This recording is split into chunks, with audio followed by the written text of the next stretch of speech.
This is J. Krishnamurti's second public talk at Brockwood Park, 1972. I hope you don't feel as nervous as I do.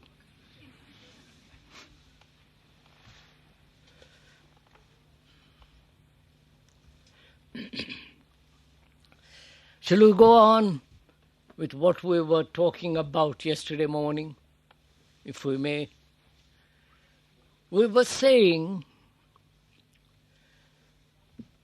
that thought brings about fragmentation. Thought has its right place,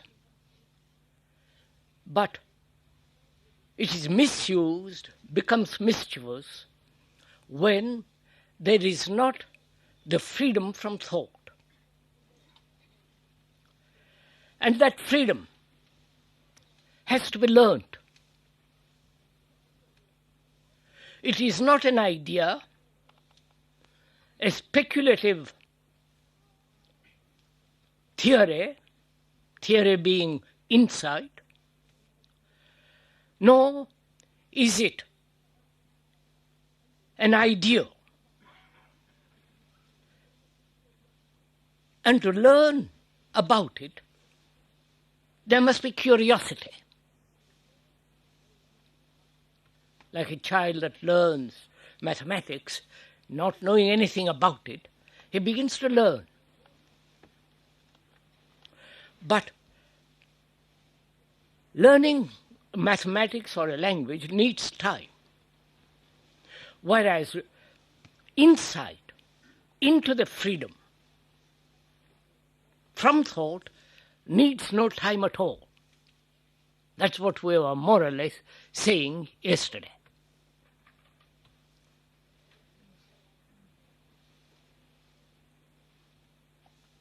And if we may go on with what we were saying, one observes, doesn't one, in one's own life, a series of fragmentations. A life that's broken up, contradictory. The business life, the family life, the religious life, the scientific life, the artistic life, and so on and on and on. This constant fragmentation has its own activity, its own action. And the more one inquires into it, goes into this question of fragmentation, and one tries to integrate these many fragments together, the integrator is still thought. Who is responsible for the fragmentation? Right?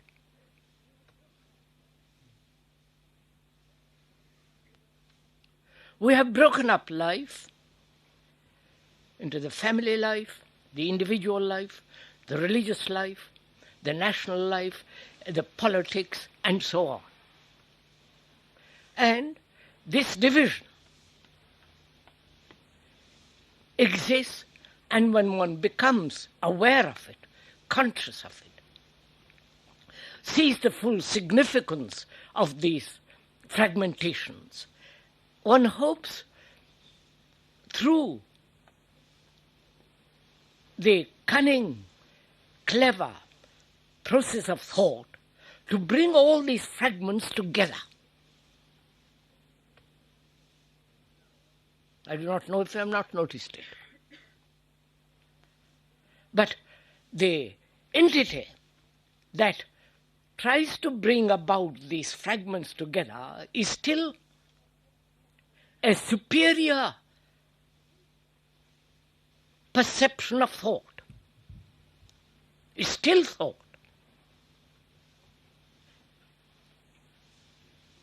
And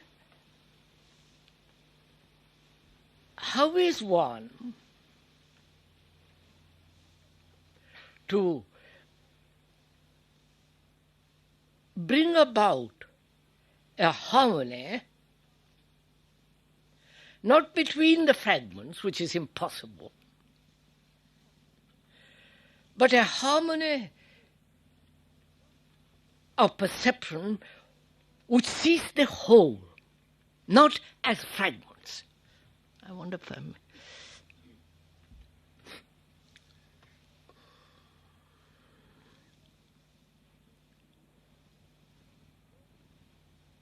Can one perceive these various fragments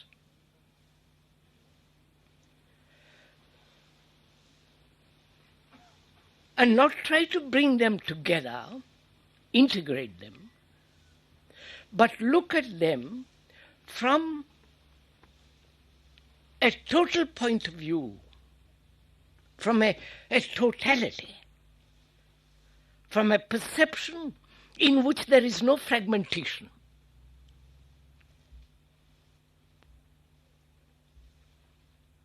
Are we meeting this?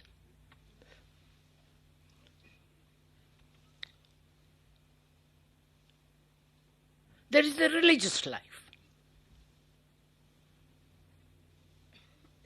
with all its beliefs, rituals, superstitions, and we play with it, which is totally different from our daily life, with all its conflicts, loneliness, boredom, pleasures, fears, anxieties.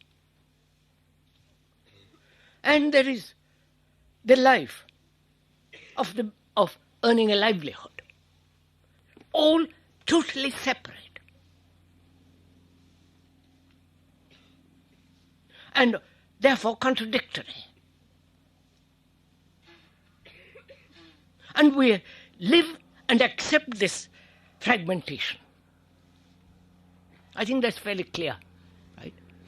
The national, religious, spiritual, all these terrible divisions that exist outside as well as inside.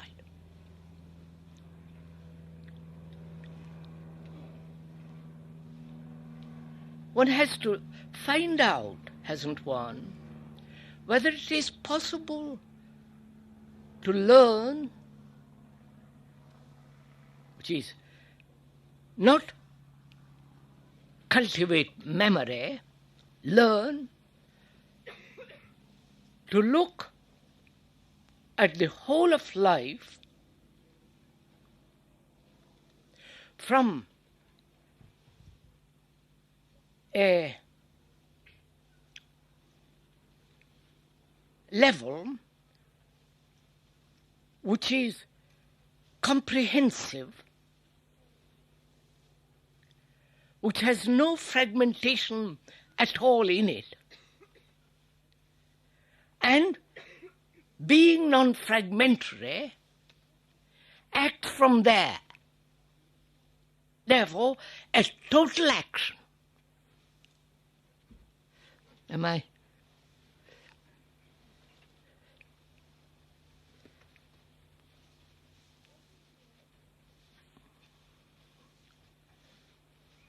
What is the energy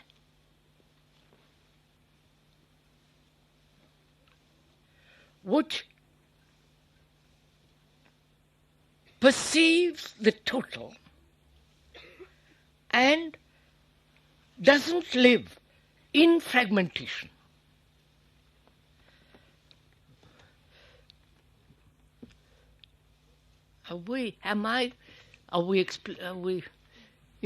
This very difficult thing to convey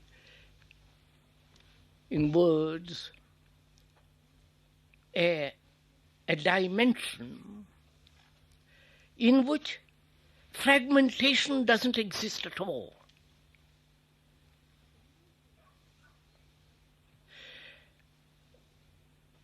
Religions throughout the world, apart from their absurdities and superstitions, beliefs, rituals, gurus and all that nonsense, apart from that,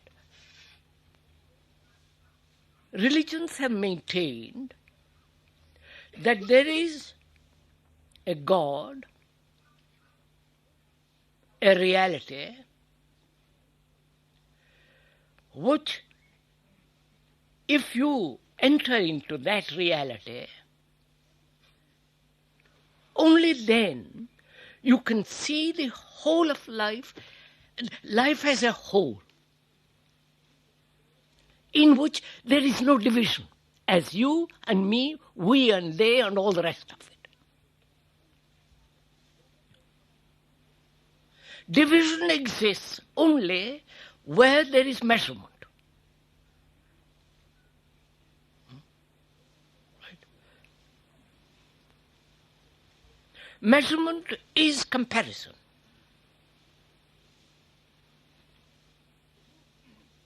And comparison is the movement of thought. So thought is measurable, comparative. The more, the less, the better, and so on.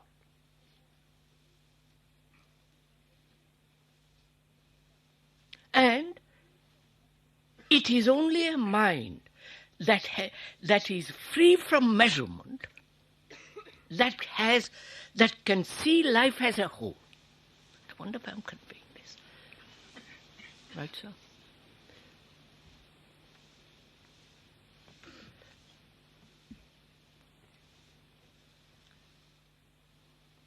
How is one then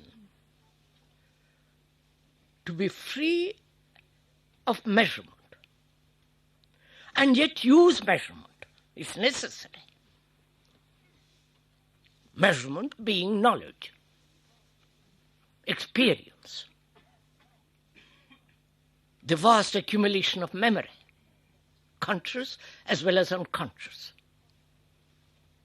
All that is measurement, because it's the product of thought.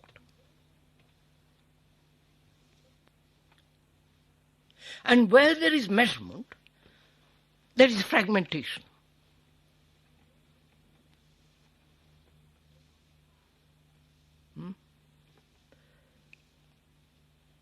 That is, I am not happy, but I will be happy. I am ugly, but I will be beautiful. This constant comparison, this constant measurement makes one feel superior or inferior, or lonely, or expansive ideological unity.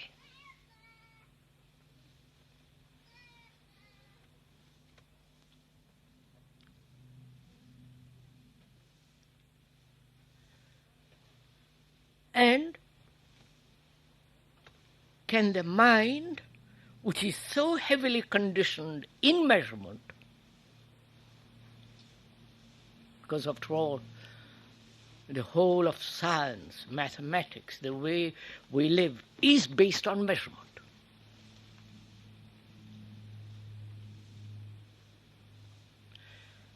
And is it possible for the mind to learn to live without measurement?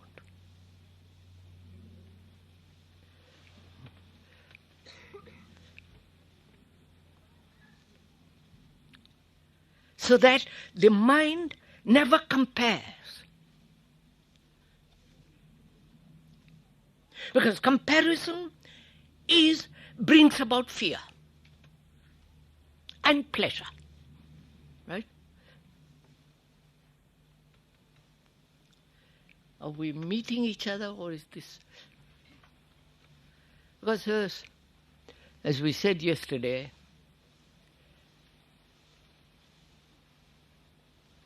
we are learning together. Because the speaker happens to sit on a little platform, little higher than you are sitting, which is only for convenience, doesn't make him into an authority.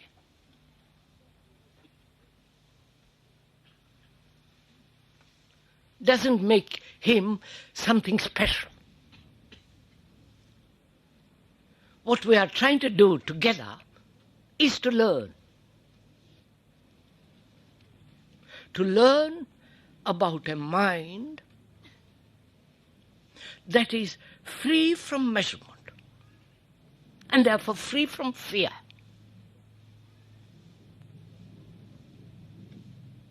Free and therefore free from this constant struggle to be or to become something.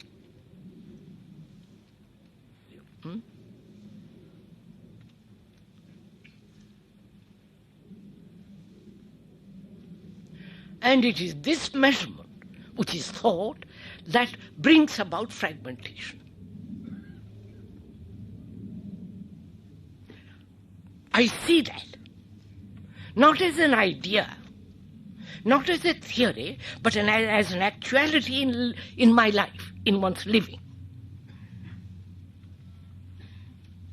I haven't learned it from somebody else. If I learn it from somebody else, it is his learning, not mine.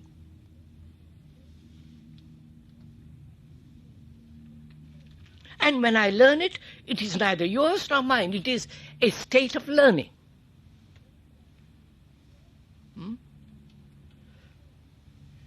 And therefore, all authority ceases. Then our relationship is entirely different. Then we are walking on the same road with the same intensity, with the same vitality, with the same passion to learn. If we could establish that between the man sitting on the little platform and you, then our relationship in communication and learning is entirely different.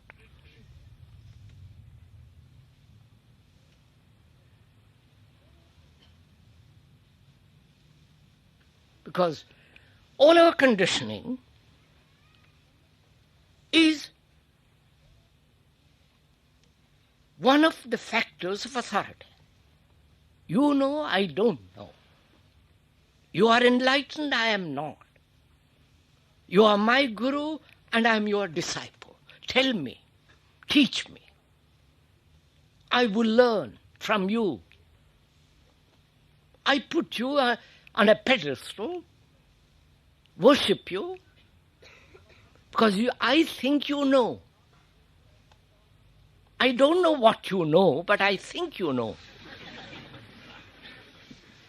No, please, it's very important, because what is happening in the world is more and more gurus are springing up.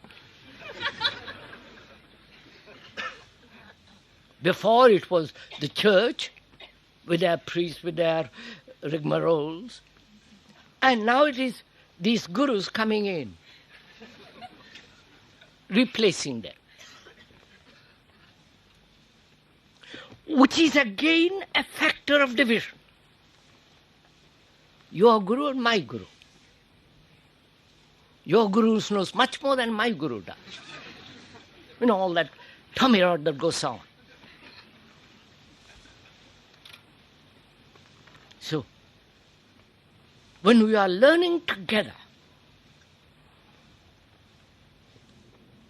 there is no division and therefore there is no authority. That's a marvelous thing, you know, if one really sees that. Because then we teach each other. We learn from each other. And there is no you who is the teacher and me as the disciple. And in that learning there's great beauty. Because in that there is real companionship and therefore there is real love. You understand all this?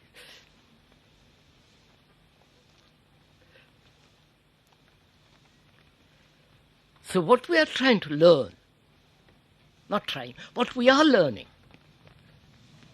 is whether the mind can learn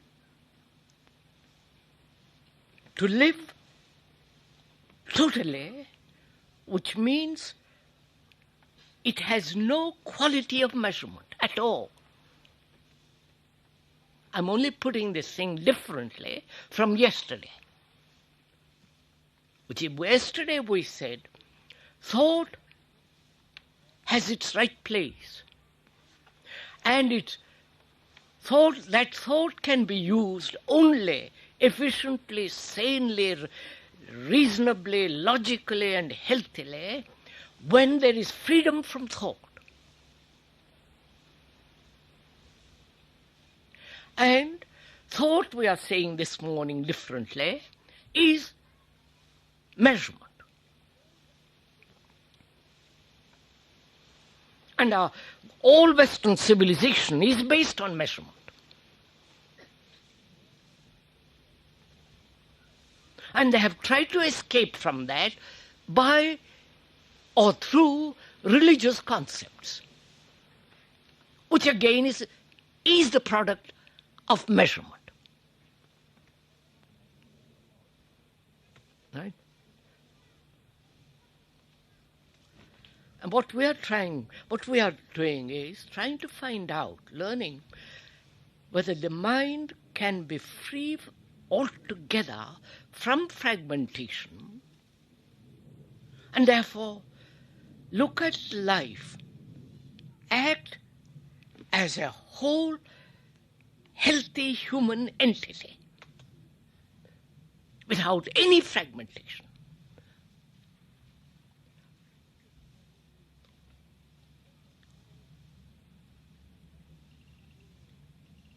Because that requires, if I may use the word religion in the right sense of that word, it is what religions have tried to do.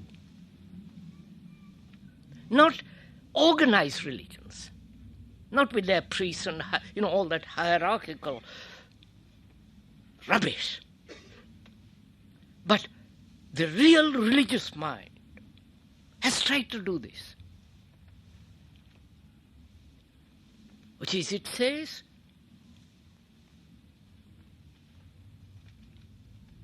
absolute freedom is only possible when there is no movement of thought. The movement of thought is fragmentation, and the movement of thought is necessary,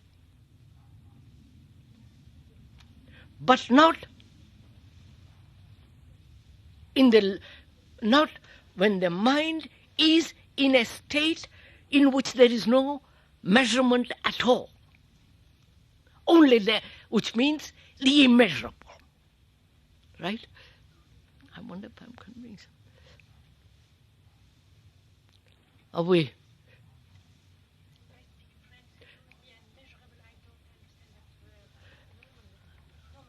Non-measurable.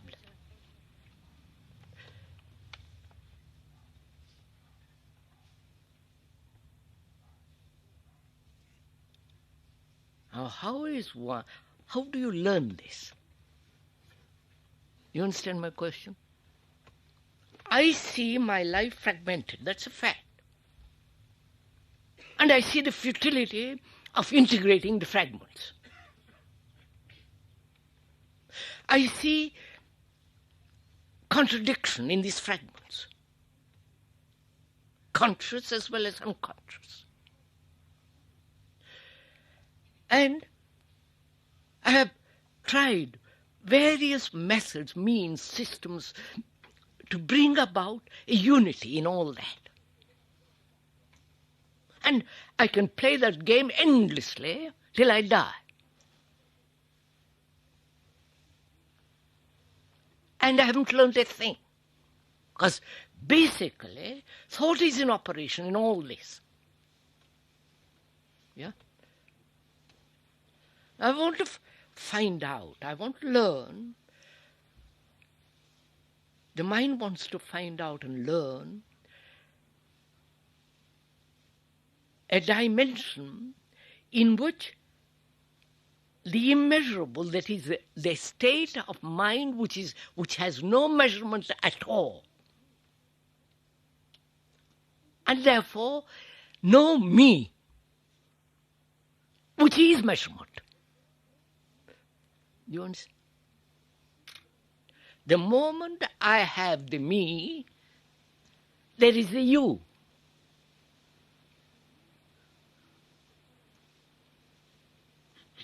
The me is the product of thought. The me, as an idea, gives security. And thought is seeking all the time security.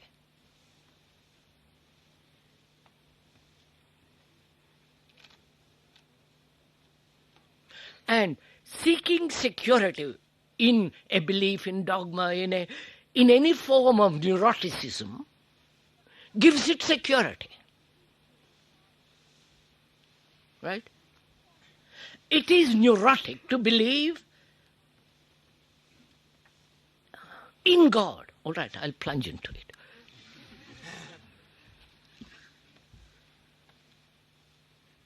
Because you know nothing about God. You only know because, or you think you know, because you are conditioned. The communist doesn't believe in God. He said, what are you talking about?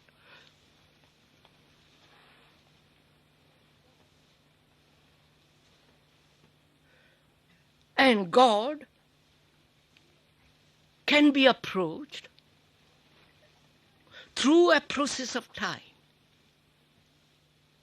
through perfection, through this ideal of always becoming more and more and more and more perfect. And you have established a pattern, a ladder on which you are always climbing.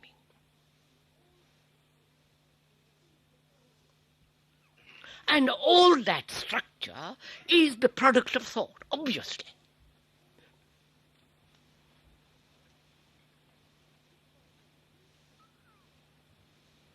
Now, if one has an insight into that, now, as you're sitting there, if you have an insight into this, not induced by the speaker, but see it for yourself.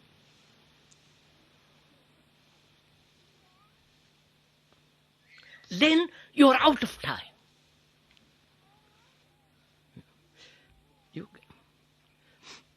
Because time is part of thinking, and time has said, thought has said, I will find gradually the state where there will be a non-fragmentation.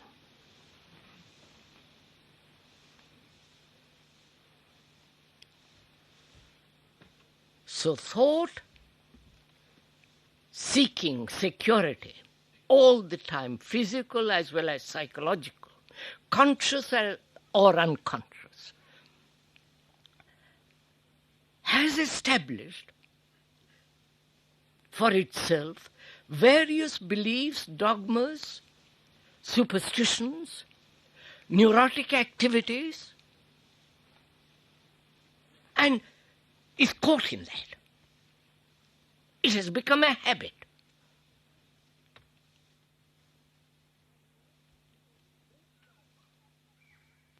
Now, can one break that habit without effort? Because the moment you make an effort, you're back again. There is contradiction in that. There is a duality in that. The one that sees it must be broken and makes an effort. But the one who sees it must be broken is the thinker. The thinker is thought. There is no thinker without thought. Now, to have an insight into that now, instantly, is to break it, is to break the chain of habit. To be aware of all this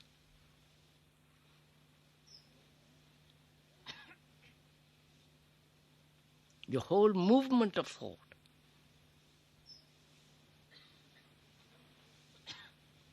And one can be aware of it only when you don't condemn it. When you observe. And to observe without the observer. Because the observer is the entity who says, this I will keep, this I won't keep. This is right, this is wrong. This should be, this should not be. He's always comparing. The observer is the entity that measures. Right?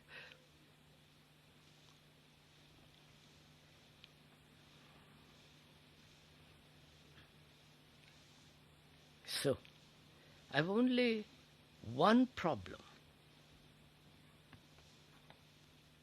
Not many problems, because all problems, human problems, are interrelated. The problem of death is related to love. Love is related to everyday living. Everyday living is related to our ways of behavior. Our behavior is conditioned according to the culture in which we live. The society, the economic condition, and so on. So they're all tied together. And by understanding one issue completely, you have resolved the whole. But what we do is, politics is one thing and keep it there. Religion is something else. Business is something else, family life is something else, our personal pleasure, like, dislike.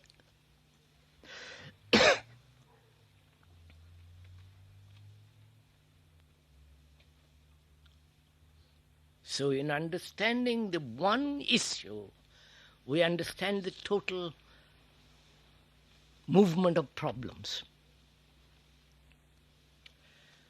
And one of our great problems is fear.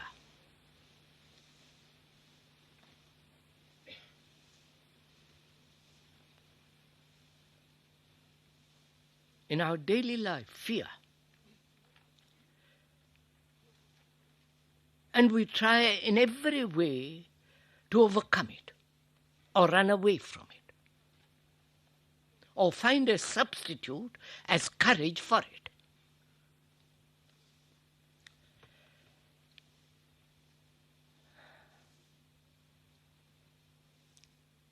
Now, how does the mind learn about fear?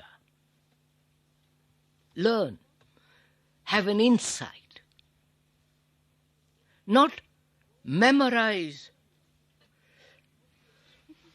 various formulas how to be rid of fear.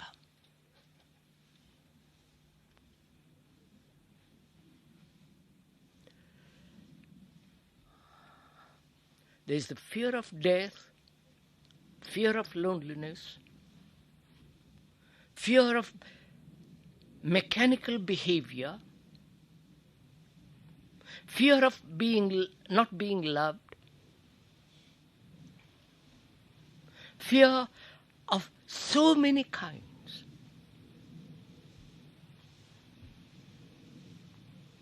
And in the resolution of fear, you have solved the whole problem.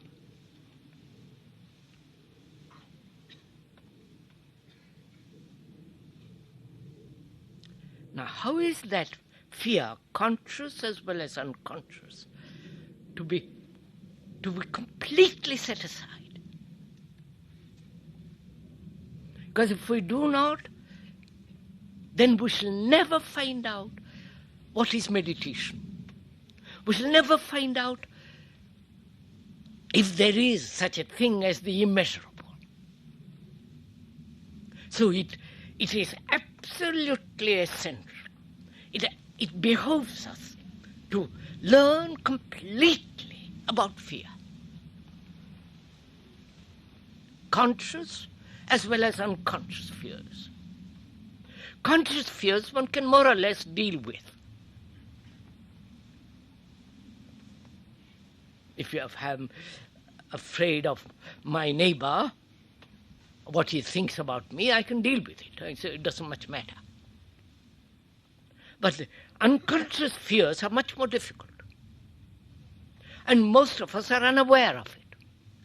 And being unaware of it, it brings about neurotic actions.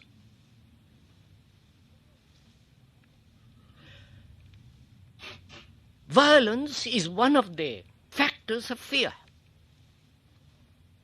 As we said, violence yesterday is brought about through ideologies, through lies, whether it's by the politicians, by the priests, by ourselves, doesn't matter. And fear, if is not completely understood or learnt about, plays havoc with our lives. I think that's fairly clear. There are unconscious fears of which one is not aware. Now, what do you do about it? Well, we are learning. I'm not telling you about it. We are walking together, communicating together, learning together about fear. How am I, or you, who are unconscious of your fears, bring them to the surface and wipe them away completely? Not gradually, because that will take time. That means again contradiction, division, which is the product of thought. You following all this?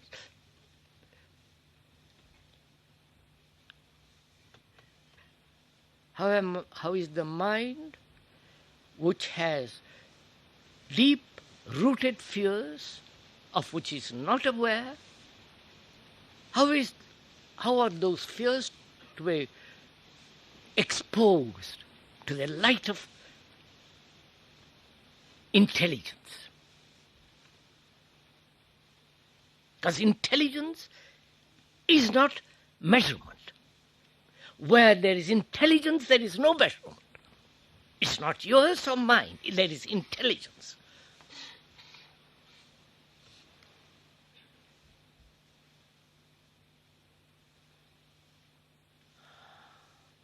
You know, meditation is the awakening of this intelligence.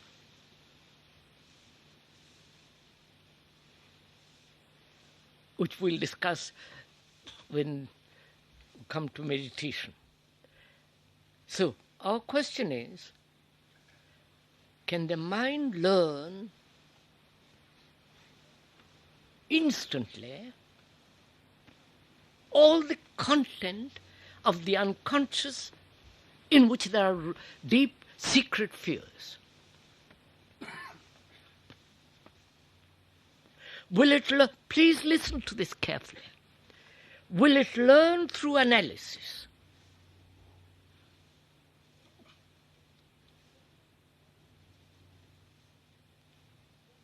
Analysis implies time. There must be analyzer and the analyzed, the division. The analyzer is the analyzed. And the analyzer, if he is not capable of complete analysis, takes over what he has not understood, and that will become the means of further examination which is misunderstood. I don't know if you're following all this. So, I see very clearly analysis is not the way. I've learnt about it. Because analysis implies time, implies division, whether it's a professional analysis or you do it yourself. And when you analyze, unless you analyze everything completely, in that incompleteness, you examine the next incident. And therefore continue the incompleteness all the time. Right? You're following all this? For God's sake, follow it. Learn about this. So, one learns, analysis is out, which is our conditioning.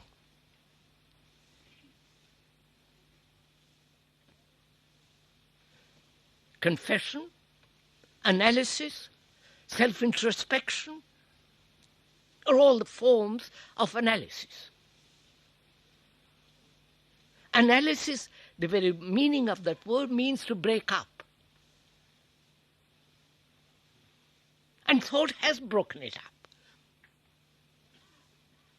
So, as analysis implies time, a separate entity, which is the thinker, which is essentially the past, who examines the thing he is going to analyze, and he doesn't recognize the analyzer is the analyzed,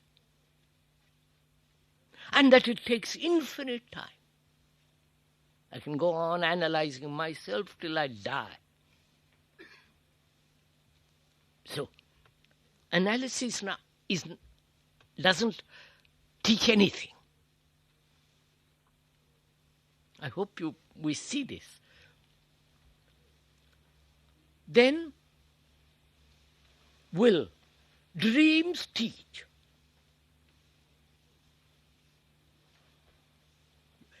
We are asking this question because we are trying to expose the unconscious, bring it all out, the content. Because the content makes the consciousness. Right? The house is what it contains. And it contains so much. So many contradictions, so much information, it's a jumble. And therefore, utterly confused. Will dreams clear the basic fear of existence, basic fear of not being, not becoming, not fulfilling, not trying to achieve? And what are dreams? Well, one has to learn about all this.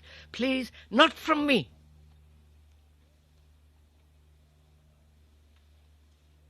Because you dream. Why do you dream?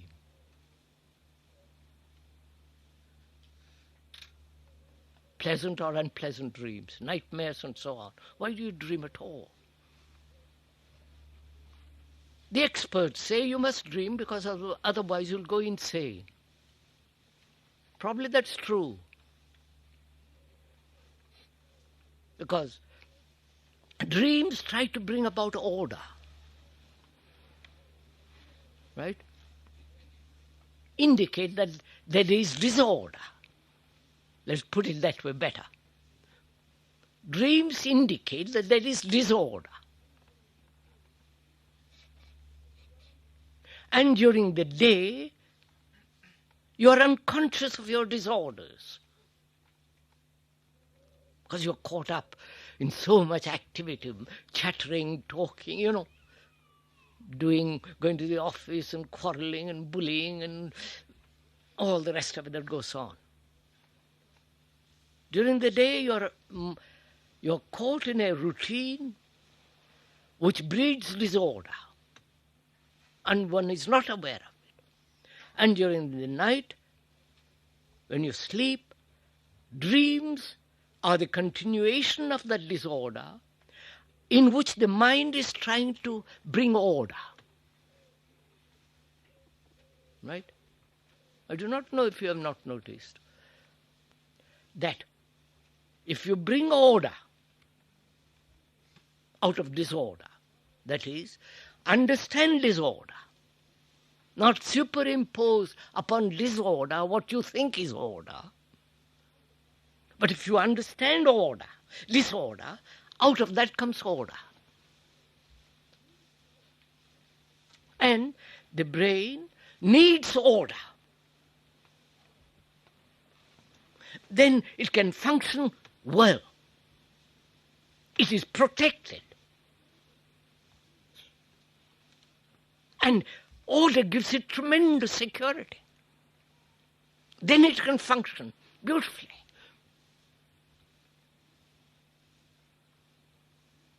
So, in dreams, the mind is trying to bring about order.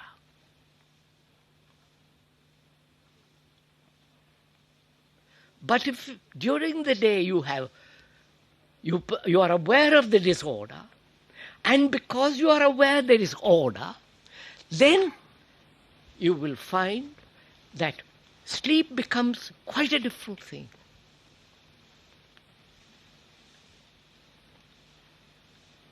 Then the mind is quiet. The brain is quiet. It's not everlastingly working. You're following all this? Learn, please learn.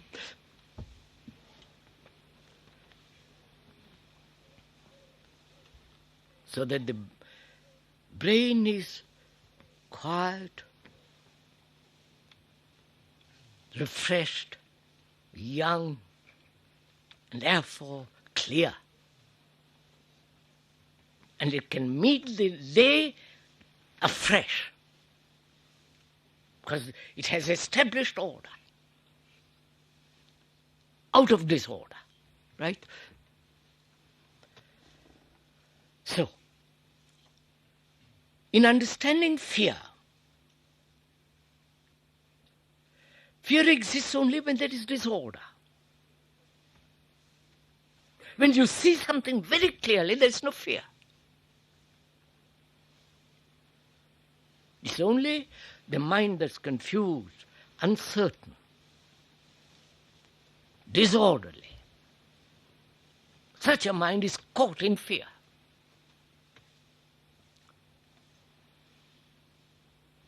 So when you learn about the unconscious, that is the content of it, the content of consciousness is consciousness. Consciousness is not something separate from its content. Right? You understood that? If I am a Hindu, with all its content, with all the superstitions, social rule, morality and all that, that makes consciousness.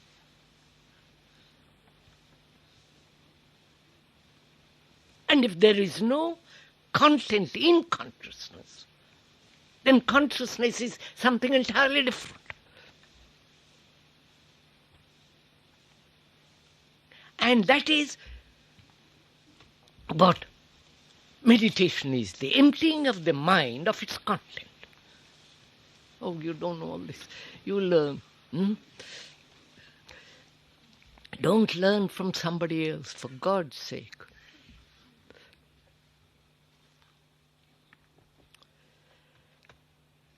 So can the mind be free of fear? That is, the mind that has had physical pain last week is afraid that it might recur again next week.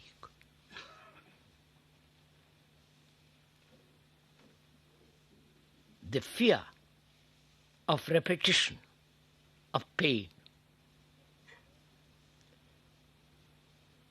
If you have observed physical pain,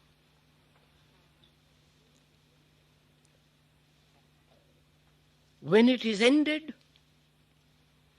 by doctor, whatever it is, Mind doesn't leave it there. Thought doesn't leave it there. It carries it on. It's watching, waiting, fearful, hoping it won't happen again. So thought is creating fear. I don't know if you're full. There is measurement. Fear of pain last week. It mustn't happen again next week. Watching, waiting, hoping. There is measurement, which is thought. Similarly, psychologically, we have various forms of hurts. We have been hurt from childhood. It's a terrible thing, this, being hurt.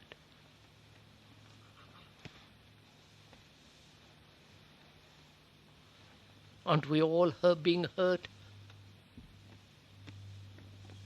And against that, being hurt further, we build walls of resistance. That means isolation. And isolation means further fear. And to escape from that fear, we take to drugs, or go to church, or believe in something, or pick up a book, the various forms of escapes. Now, when you are aware of this completely,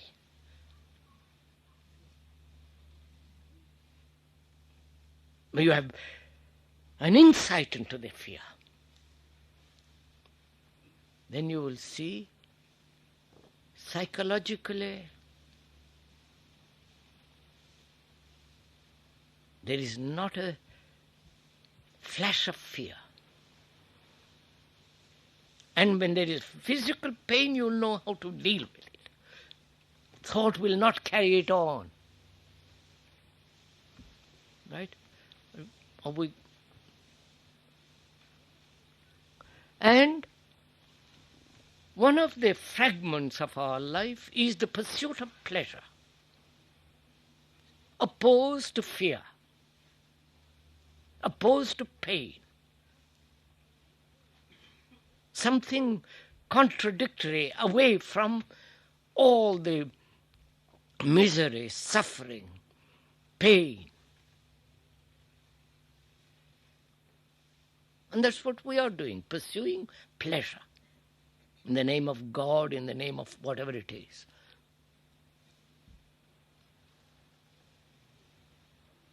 Again, thought plays a tremendous part in it. Doesn't it? We don't have to go into all that. That's fairly obvious. An incident giving a delight, thought pursues it for the next day, and so on and on and on. So thought is responsible for the continuity and the nourishment of fear and the pursuit of pleasure.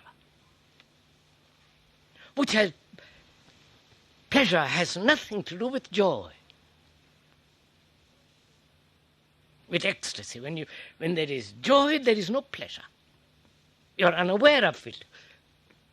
But thought comes along, present and says, what a marvelous thing, what a lovely thing that was. And then pursues it, that becomes pleasure.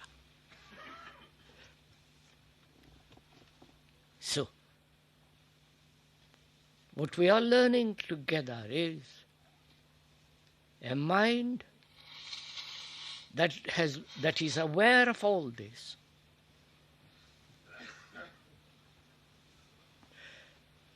aware of the significance of thought, and has learnt the absolute necessity of thought as measurement coming totally to an end.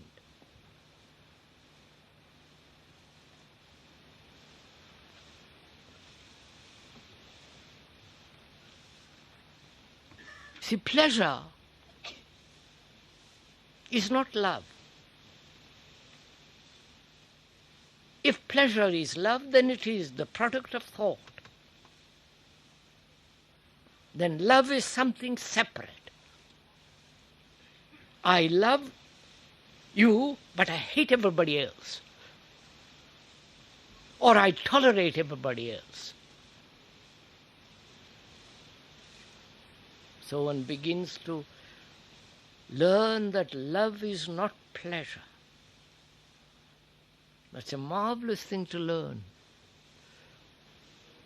And there is great depth of beauty in that.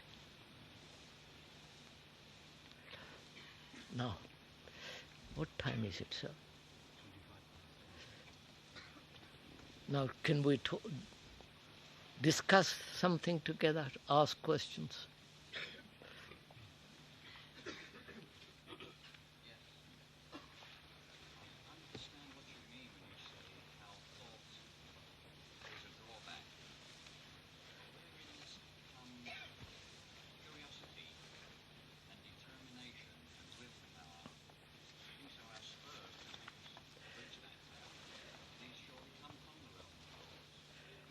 What is the place of will,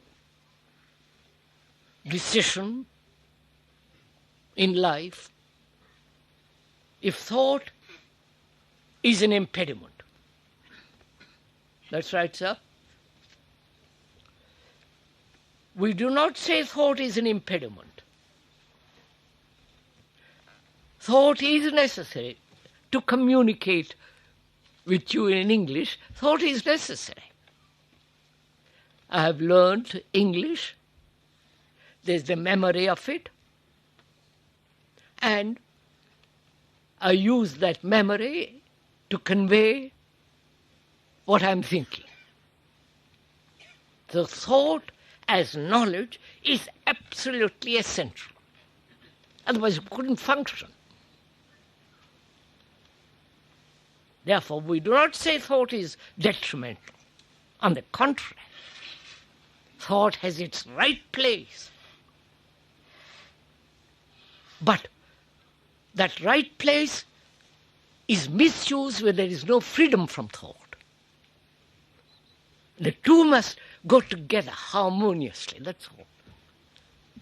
Now, what is the place of will, decision, in life? When you see something very clearly, is there action of will?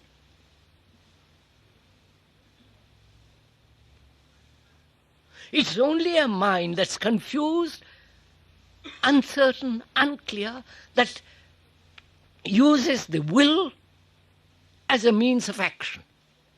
I don't know if, please, we all do this. We exercise our will only when we are confused, when we are not clear. When the mind is clear, what is the need of will?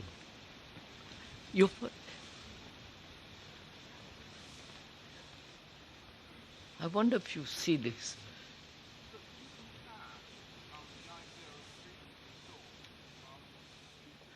So let's finish this question, if you don't mind, and then come back to your question.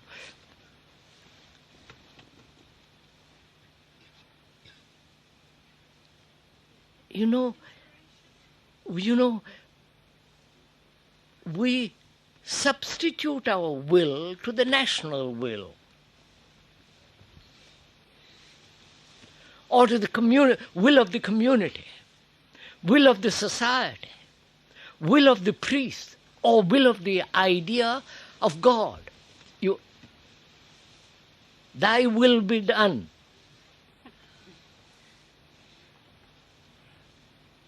Now please see the implication of all this.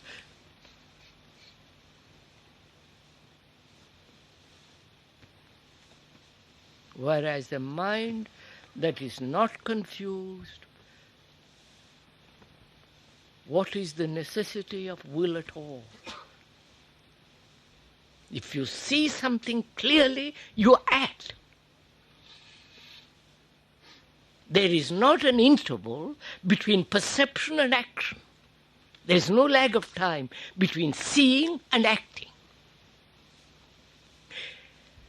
There is the lag of time, space in time, only when you're not sure, when you're not clear, when you're confused, and the action. Then in that gap, will is necessary. Will being the desire to act in a certain way. I wonder if I see something very clearly, it's finished. If I see a poisonous snake, I act. There's no will involved in it.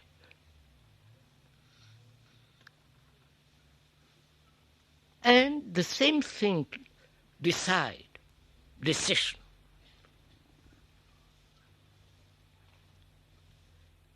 Which means choice.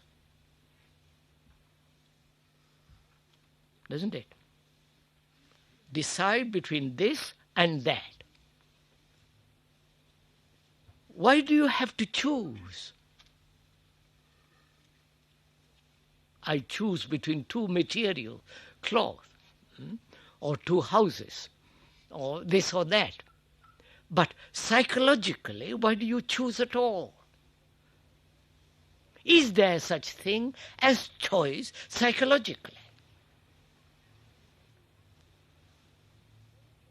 And there is choice only when psychologically, inwardly, I am not clear. When I am not clear, then there is choice. Please, I am not laying down this. We are learning together. So there is no need for decision at all. There is only action, not choice in action.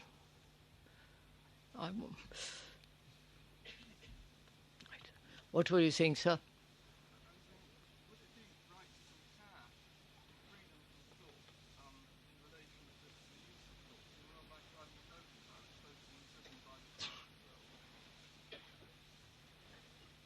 Have you heard that? I'm afraid I haven't heard it, your question.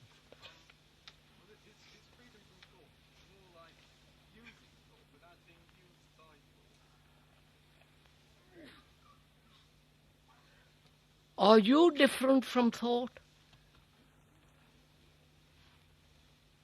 Which you can use thought? If you are different from thought, then you can use thought.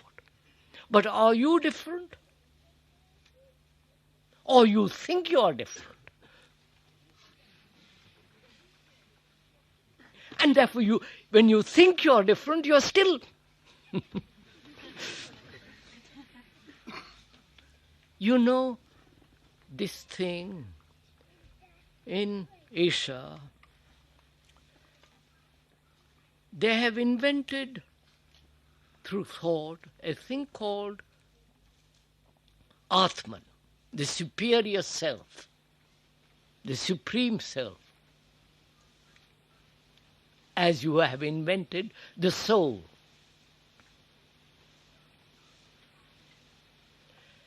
And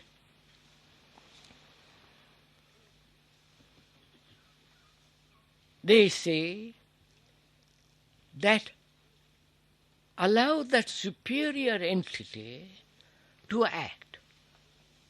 It can only act when all the debris is thrown away. So all that you have to do is to allow that superior entity to come in and work. I'm putting it very crudely and quickly. All the subtleties, I'm leaving it out. Which is again the invention of thought. Because thought sees itself insecure, uncertain, easily changeable, and as thought requires, demands security in every form, has invented the superentity. In that it takes security. But it is still the invention of time, of thought, which is time. So there is no me who is using thought. The me is thought.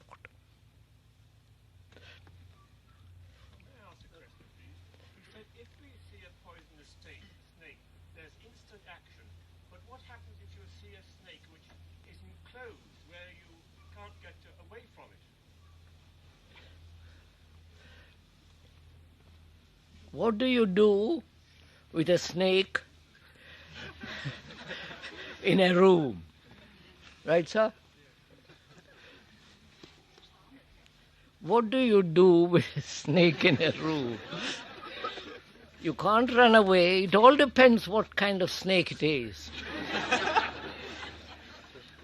Is it a human snake or a real snake?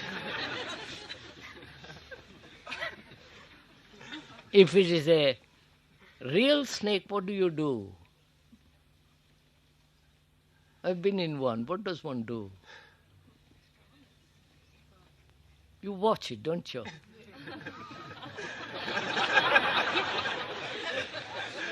No, sir. No. You're laughing too easily. You watch it. No, when you watch it, you're not afraid. I've been with a rattler in a room, and I watched it. And it watched me. And gradually, it found some place to hide. And I opened the door, and it went out later. You watch it. And you establish a communication with animals. When there is no fear.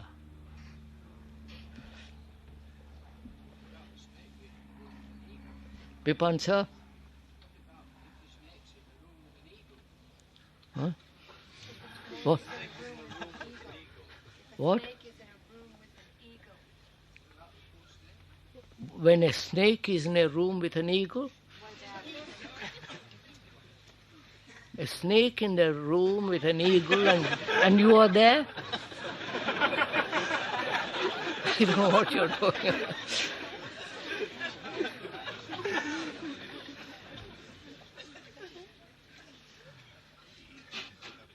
So look, Bipan. This fear. Bipan, sir? Fear. There's the known and the unknown. I see. I can grasp the known fears, the conscious fears, that and facing them and disposing of them. But of the unknown ones, I just can't grasp it. All right. How to discover them? How to discover them, how to meet them. Gentlemen asks, I can deal with the known fears. I wonder if you can. I didn't say that. I know, sir, you didn't say that, but I've introduced that factor.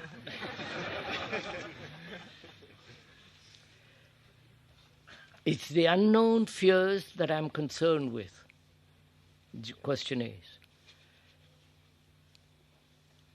if I know how to deal with the known fears, I shall also know how to deal with the unknown fears. When the unknown fears come, I know what to do, because I've already learned with the known fears. You understand? Then there is no problem with the unknown fears, because I know I have learned about the fears I know. I have an insight into them, which means I have the capacity of insight. You understand? The insight that matters. And when the unknown fears come tomorrow, because there is this insight, I shall know, that insight will answer the unknown fears. But if I have no insight into the known fears, I shall not have an insight into the unknown. And there is no division between the known and the unknown. Oh. You see, fear is the known, always. Fear of the unknown is the product of thought. I am afraid of what might happen tomorrow. And if I have understood the whole movement of thought, the tomorrow is no fear. Oh, come on, sir. You understand? Look, sir. Tomorrow, psychologically, does it exist at all?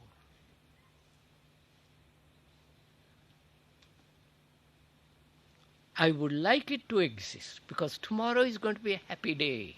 I'm looking forward to meeting you. I'm looking forward to learning something tomorrow.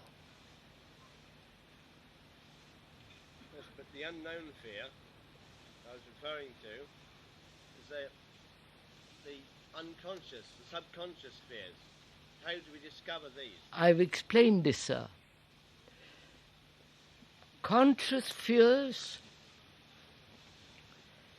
you see, you can understand. The unconscious fears are maybe one or maybe many. It's like a tree that has many branches, many leaves, but the root is deeply established in the earth. Our fears are deeply established in the unconscious. And we're always trimming the branches. And to get at the root of fear, which means learning about not being. You understand? Learning about not becoming. Because we're always wanting to become something, which is part of measurement, which is the movement of thought. Or to be. Most people say nowadays, I want to be myself. Not society, not all that has been imposed upon me, but I want to be myself. What is yourself? Yourself is the result of the society in which you live, or your reaction to that society in which you live, the established order. So, to be free of the root of fear, the root, not just the branches, one has to go very deeply into this question of becoming and being. Because in that there is security. If I become something, in that there is security. Or if I say I am, in that also there is security. Right? So the mind is constantly seeking security. Please see the important. In my relationship I'm seeking security. In my job I'm seeking security.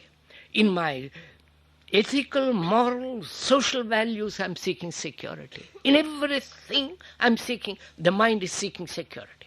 Because in security it can function.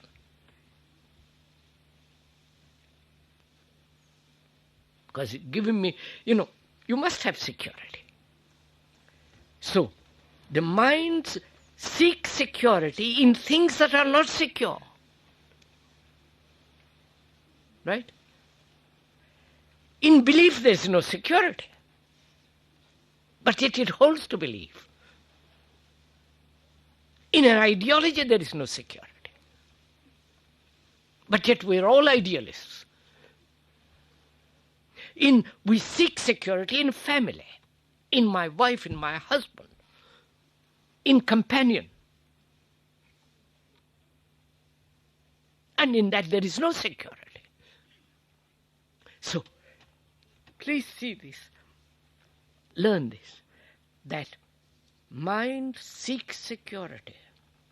And there is security only in the intelligence that comes out of the realization of the things that are insecure.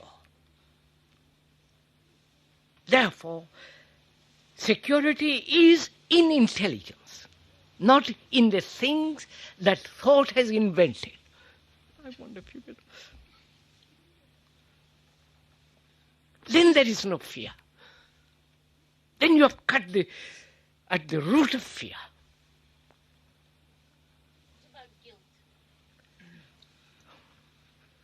What about guilt?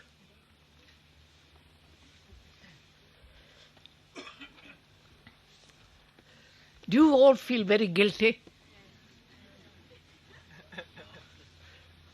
About what?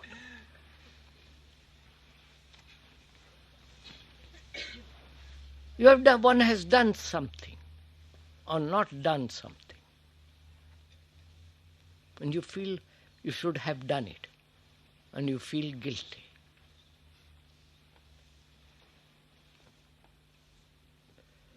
I'm concerned that you felt nervous this morning.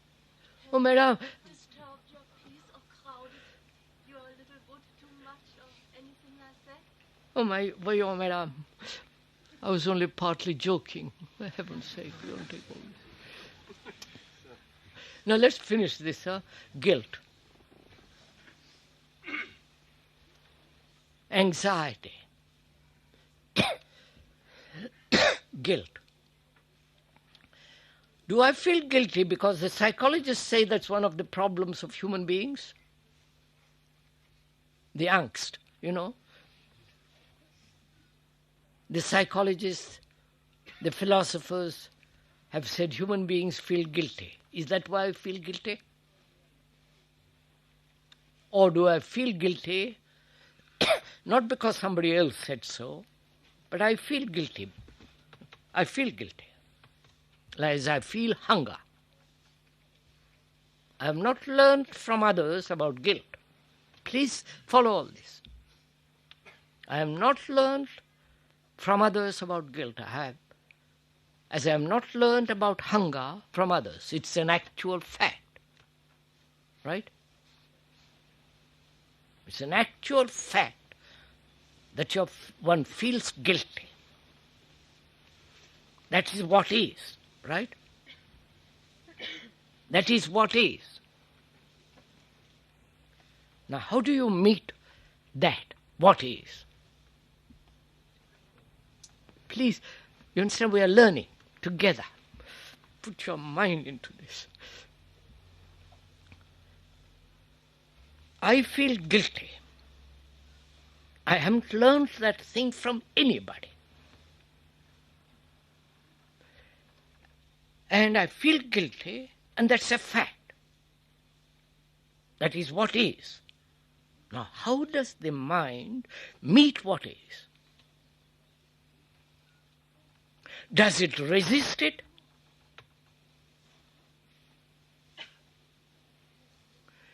Does it want to go beyond it? Or does it feel ashamed that it feels guilty? When it feels ashamed, that it wants to go beyond it, that wants to suppress it, that says, I must understand it.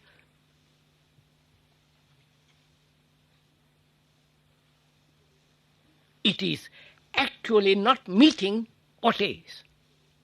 Right? Do you understand?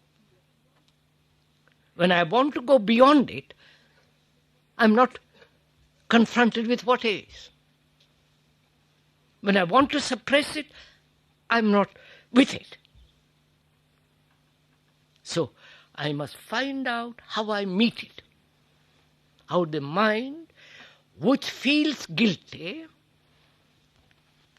meets what is called guilty. Can you meet it without any reservation, without wanting, without condemning it, wanting to go beyond it, just to meet it as it is?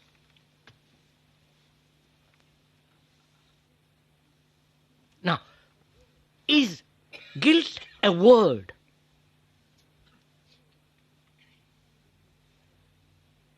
And when you say, I feel guilty, you are establishing or strengthening by the use of that word and relating it to the past in which you have felt guilty.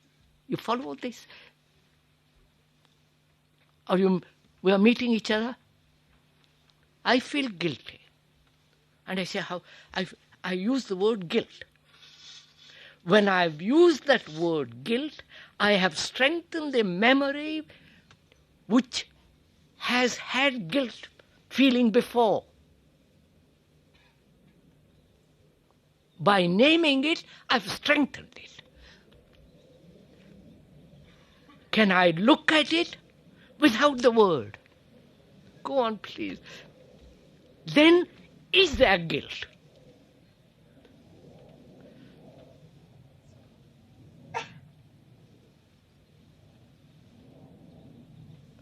So, what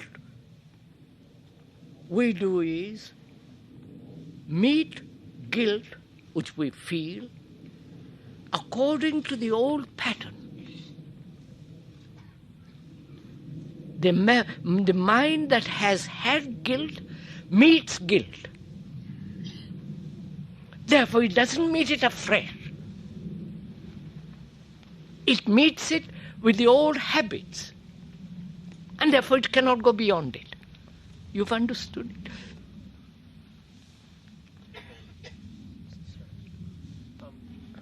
I'd like to ask, at the beginning of your talk, you spoke of the fragmentation that exists in society. And in us. And in ourselves, yes. And you said that you tried to resolve this fragmentation, but that finally you had to arise above these and see them as one. And no, not see them as one. I said there is this fragmentation. And this fragmentation is created by thought. Right? You must be clear on that. But the point is that you found you were not able to reconcile them in a material way, but you had to, through a change in perspective. Change in consciousness, change in a dimension. Yes. Well, I'm wondering to what extent are these things, or let's say, how different are the aims of religion, of the family, of science and education? I think probably they're aiming at the same goal, and I'm wondering in the future how this can work itself out in the material realm. It'll, of course, require a change in consciousness of many individuals, but how possible is it to and what changes would come about in each of these institutions? Would they be necessary any longer? Sir, you were asking about the future. We are talking of the present. Now, if you who are listening, who are trying to learn, who are learning, if you don't change your consciousness now, you don't change radically, how can you expect what the future will be? It'll go on what it has been. And if you, as a human being, change the whole content of your consciousness, you may create a totally different kind of culture.